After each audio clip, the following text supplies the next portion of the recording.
In this video, I'll show you how to view all participants in a Microsoft Teams meeting at the same time.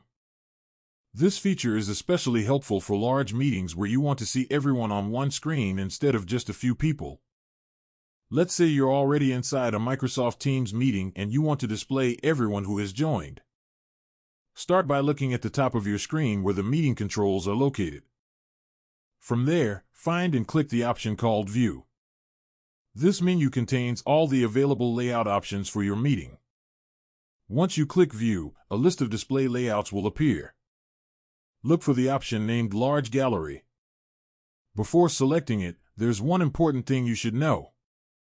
The Large Gallery view only works when at least 9 participants have their cameras turned on.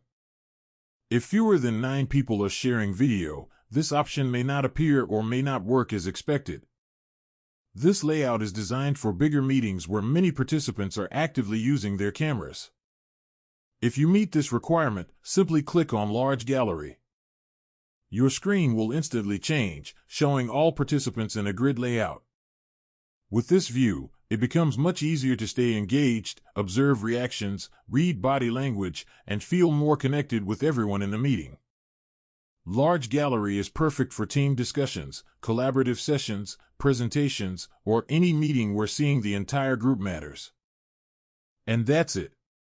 You now know how to see all participants in a Microsoft Teams meeting using the Large Gallery view. If you found this video helpful, feel free to leave a comment, give it a like, subscribe to the channel, and don't forget to hit the notification bell.